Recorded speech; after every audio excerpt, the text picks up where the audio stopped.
잘 보세요.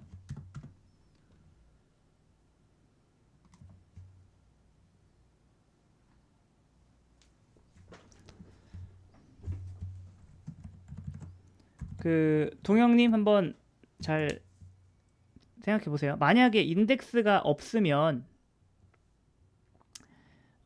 인덱스가 없으면은 여기가 이제 데이터를 저장하는 공간이라 해볼게요. 자, 명언이 등록될 때마다 우리가 데이터를 여기다가 하나씩 추가를 합니다. 이해가 되시죠? 그쵸? 그런데 결국에 인덱스라는 건 뭐예요? 부가 데이터죠.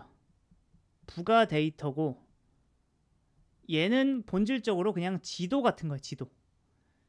그런데 잘 보세요. 지도가 가리키는 대상이 바뀌었으면 지도를 업데이트 해야 되나요? 안 해야 되나요? 당연히 해야겠죠. 그러니까 자, 보세요.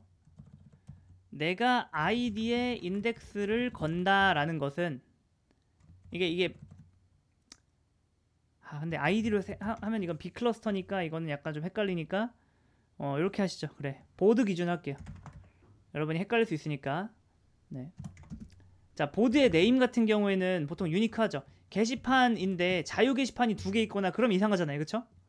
여기다 제가 뭐 유니크 인덱스를 건다 해볼게요. 이해되실까요? 그쵸? 자, 그러면 좋은 점이 뭐예요? 좋은 점은 뭐다? 조회 속도가 엄청나게 빨라진다? 그거 아니에요. 조회 속도가 빨라진다가 아니라 정확히 말하면은 이 보드가 내용이 보드 테이블에 내용이 10만 개가 된다 하더라도 나중에 여기를 자유 게시판을 검색을 해요. 안 느려지는 게 핵심인 거죠. 이해가 되시나요? 유니크 인덱스를 건다고 하더라도 당장 이게 엄청나게 빨라지는 건 아니에요. 다만 보드가 나중에 1억 개가 된다 하더라도 얘가 느릴까요? 안 느릴까요? 이거는 안 느립니다. 왜 안 느릴 수밖에 없을까요? 이거 할 때 풀스캔을 하나요? 아니면 지도 찾아서 한 번에 접근하나요? 이거는 한 번에 접근하겠죠? 네. 아무튼 좋은 점. 그쵸? 그러면 이거를 보통은 이거를 이제 조회 속도가 빨라진다. 데이터가 많아질 때. 그러면 단점은 뭘까요? 이 지도의 특성상 무슨 문제가 있냐면 그런 문제가 있죠. 뭐야 이거? 그쵸? 지도의 특성상 그런 경우가 있어요. 그러니까 네이버 지도 같은 거 보면은 네이버 지도에는 어떤 음식점이 여기 있다고 했는데 실제로 막상 우리가 걸로 가보면 어때요? 가게가 폐업했거나 그런 경우가 있죠. 그거는 왜 그런 걸까요?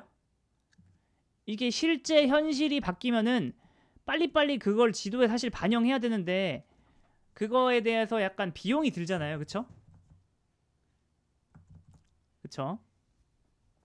그래서 이 네이버 지도가 굉장히 편하려면은 어떻게 돼야 돼요? 실제 어떤 가게가 입점해요? 그럼 바로 추가하고 어떤 가게가 폐업을 해요? 어떻게 해야 돼요? 바로 삭제하고 실제 어떤 가게가 어디로 이전해요? 그거 바로 반영해야 되죠. 그 말을 우리 쪽에다가 적용해보면은 이게 어떻게 되는 걸까요?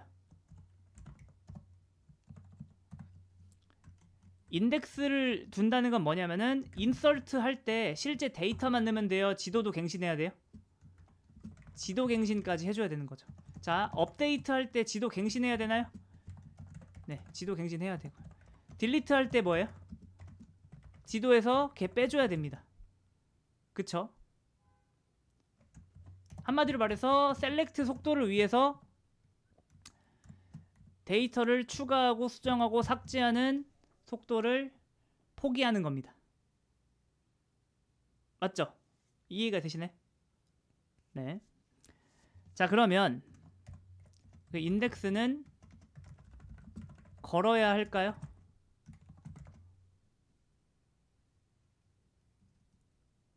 인덱스는 걸어야 될까? 이게 이제 핵심이죠. 언제 걸고 어디에 걸어야 될까? 이거를 제가 확실히 알려드릴게요. 자, 자 일반적인 웹사이트를 보면은 자 셀렉트가 80%고요. 나머지가 인서트, 업데이트, 딜리트예요. 이해가 되시나요? 사람들이 게시물을 보는 걸 많이 할까요? 게시물을 쓰고 뭐 좋아요를 누르고 글을 수정하고 뭐 글을 삭제하고 하는 걸 많이 할까요? 네, 이거는 거의 그렇습니다. 거의 모든 서비스가 셀렉트가 압도적으로 많이 실행돼요. 이해가 되시나요? 그러면 인덱스를 거는 게 가성비가 있는 행동이겠죠. 맞나요? 네. 인덱스를 거는 거는 가성비 있는 행동이에요. 자, 그런데 그러면은 인덱스를 거는 건 좋다 이거예요.